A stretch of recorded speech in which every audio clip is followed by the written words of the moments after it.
नमस्कार। आज हम आपको एक ऐसी कहानी सुनाने जा रहे हैं जो बीते सदी की सबसे बड़ी दुर्घटना से जुड़ा हुआ है। टाइटैनिक का नाम तो आपने सुना ही होगा। वही टाइटैनिक जो साल 1912 में समुद्र की गहराइयों में खो। दरअसल 18 जून की सुबह उसी जहाज के अवशेषों को देखने के लिए ओशन गेट कंपनी की एक पनडुब्बी टाइटन 5 अरबपति यात्रियों को लेकर यात्रा पर निकलती है। आज हम आपको इस वीडियो में बताएंगे उस कंपनी के बारे में, इस सबमर्सिबल के बारे में और इस यात्रा के बारे में। और वो दुर्घटना, वो भयावह दुर्घटना कैसे घटित हुई कि 5 यात्री मर गए और 7 जहाज क्षतिग्रस्त हो गया। पहले बात कर लेते हैं इस कंपनी के बारे में। ओशन गेट कंपनी साल 2010 से ऐसी यात्राएं करवाई। अटलांटिक महासागर, कैलिफोर्निया के तट, मैक्सिको की खाड़ी, ऐसी जगहों में उनकी ऐसी यात्राएं चलती रहती। वॉशिंगटन स्थित इस कंपनी ने साल 2016 में ठीक ऐसे ही एक सबमर्सिबल का निर्माण करवाया। उसका नाम था साइक्लॉप्स 1। साइक्लॉप्स 1 का निर्माण हुआ था समुद्र तल से 240 फीट नीचे अवस्थित एसएस एंड्रिया डोरियास जहाज के अवशेषों को देखने के लिए। ये यात्रा सफल साबित हुई, पर इस बार परिस्थितियों ने साथ नहीं दिया और एक कैटास्ट्रोफिक इम्प्लोजन के चलते जहाज और उस पे सवार 5 अरबपति यात्री हमेशा के लिए समुद्र की गहराइयों में विलीन हो गए। आगे हम आपको बताएंगे कि ये दुर्घटना कैसे घटित हुई और कौन थे वो 5 अरबपति यात्री। पर उससे पहले एक बात से आपको अवगत कराना जरूरी है। जैसे इस दुर्घटना की खबरें आनी शुरू हुई तो लोगों को लगने लगा कि एक सबमरीन है, जबकि ये एक सबमरीन नहीं, ये एक सबमर्सिबल है। सबमरीन और सबमर्सिबल में बुनियादी अंतर ये है कि सबमरीन एक स्वायत्त इकाई की तरह काम करता है, जबकि सबमर्सिबल को एक लॉन्च पैड या फिर सपोर्ट प्लेटफॉर्म की ज़रूरत होती है जो उसको समुद्र में भेजने या समुद्र से वापस लाने का काम करता है। अगर आप एक सबमर्सिबल को देखें तो आपको लगेगा कि ये एक छोटे रोबोट जैसा है जो कि सबमरीन से बिल्कुल अलग है। सबमरीन एक जलयान है जो पानी के नीचे एकदम स्वतंत्र रूप से काम करता है। सबमर्सिबल बिल्कुल भी सबमरीन जैसा नहीं, वो पानी के नीचे एक सीमित क्षमता में काम कर सकता है। सबमर्सिबल सबमरीन के जैसे ना तो गहराई माप सकता है ना ही दूरी, और उसका आकार भी सबमरीन से काफी गुना छोटा होता है। अब हम आते हैं इस दुर्घटना की तरफ। 18 जून की सुबह टाइटन अपनी यात्रा पर निकलती है, जिसके कुछ घंटों बाद ही ये समुद्र की गहराइयों में खो जाती है और इसके लॉन्च पैड से इसका कनेक्शन पूरी तरह कट जाता है। इससे पहले इस सबमर्सिबल के बारे में थोड़ी सी जानकारी आपको दे दें। टाइटेनियम और कार्बन फाइबर से निर्मित इस उन्नत किस्म की पनडुब्बी का वजन 9000 किलोग्राम था। जहाँ दूसरे सबमर्सिबल्स में टाइटेनियम और स्टील का प्रयोग होता है, वहीं यहाँ पर कार्बन फाइबर और टाइटेनियम का प्रयोग होने के कारण इसका वजन काफ़ी हल्का था।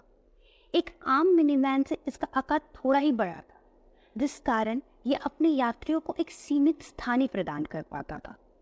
यात्रियों को इस ट्यूबनुमा जहाज में दीवार के सहारे पीठ टिकाकर फर्श में बैठना होता था, क्योंकि ना तो इस जहाज में कुर्सी की व्यवस्था थी ना ही कुर्सियों के लिए जगह। इसमें पर्याप्त हेडरूम भी नहीं था। इस जहाज में आप खड़े नहीं हो सकते थे।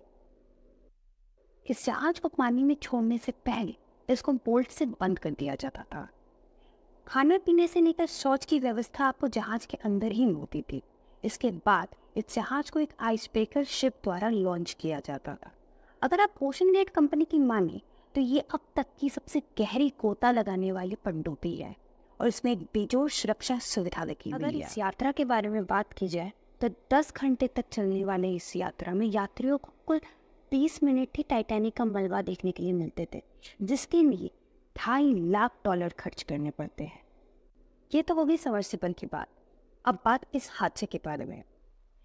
कनाडा के सेंट जॉन्स कोस्ट से निकलने के महज 1.5 घंटे बाद इसका कनेक्शन इसके लॉन्च पैड से पूरी तरह कट जाता है। जब इस बात का पता चलता है तब अमेरिकी और कनाडाई तटरक्षक बल मिलकर इसके लिए खोज और बचाव अभियान शुरू करते हैं।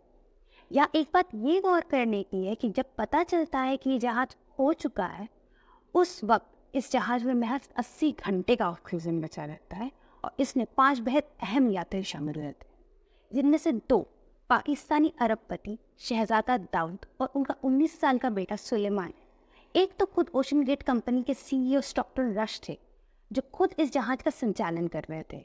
बाकी 2 में एक ब्रिटिश बिजनेसमैन हैमिश हार्डिंग थे और दूसरे फ्रेंच 21 तारीख की देर शाम मिली रिपोर्ट्स के अनुसार टाइटैनिक जहाज के मलबे से तकरीबन 488 मीटर दूरी इस जहाज के क्षतिग्रस्त टुकड़े मिले, जिसके बाद ओशन गेट कंपनी का कहना है कि हमने जहाज और जहाज पर सवार 5 यात्रियों को हमेशा के लिए खो दिया। दरअसल इस जहाज की खोज के दौरान एक कनाडाई जहाज को इसके मलबे प्राप्त हुए। प्रारंभिक रिपोर्ट्स और एक्सपर्ट्स का कहना है कि समुद्र की गहराई ज़्यादा होने के कारण एक दबाव का निर्माण हुआ, जिसकी वजह से कैटास्ट्रोफिक इम्प्लोजन हुआ, और ये प्रक्रिया महज 30 से 35 सेकंड के अंदर हुई। जब समुद्र की गहराई ज़्यादा हो जाती है और दबाव ज़्यादा बनने लगता है तो ऐसा कैटास्ट्रोफिक इम्प्लोजन होना ये कैटास्ट्रोफिक इम्प्लोजन होता कैसे है, अगर इस बात पर आए तो कुछ वैज्ञानिक बातें यहाँ समझनी ज़रूरी है। जिस अंतस्फोट के चलते टाइटन क्षतिग्रस्त हुआ वो समुद्र तल में पानी के बढ़ते दबाव की वजह से होती है, जिसकी बल और गति इतनी तेज होती है कि ये समझ पाना बिल्कुल मुश्किल है कि कुछ सेकंड के अंदर ऐसा भयावह कुछ हो भी सकता है। इस दबाव को PSI या फिर पर स्क्वायर इंच में मापा जाता है। टाइटन मिलता टाइटैनिक के अवशेष देखी गई थी। टाइटैनिक के अवशेष समुद्र सतह से 4000 मीटर नीचे है, जहाँ पे तकरीबन 5600 PSI का दबाव बनता है। इसको आप इस तरह से समझिए, जब ग्रेट वाइट शार्क किसी चीज़ को अपने जबड़ों में फंसाती है तो वो तकरीबन 4000 PSI का दबाव बनाती है। कुछ ऐसा ही टाइटन सबमर्सिबल के साथ भी हुआ। पानी के दबाव के चलते जहाज अंदर की तरफ पिचक गई, फिर कई टुकड़ों में बिखर गई। ये भयावह चीज़ इतनी जल्दी और कुछ मिलीसेकंड के अंदर हुआ कि समझ में नहीं आया कि ऐसी बड़ी चीज़ हो भी सकती है। फिलहाल इस दुर्घटना की जांच चल रही है और हाल ही में समुद्र तल से इस जहाज के क्षतिग्रस्त टुकड़े भी प्राप्त हुए हैं, जिनमें जहाज का पिछला हिस्सा है जो कि टाइटेनियम से बना है, जहाज का मुंह है जिसकी खिड़की गायब है, एक टाइटेनियम का रिंग प्राप्त हुआ है, साथ ही जहाज का लैंडिंग फ्रेम भी मिला है। अनुमान लगाया जा रहा है कि इन टुकड़ों में मानव अवशेष भी मिल सकता है। ये टुकड़े आगे कार्रवाई और जांच में मदद भी कर सकते हैं। आज की कहानी में बस इतना ही। जल्द मिलते हैं एक और कहानी के साथ।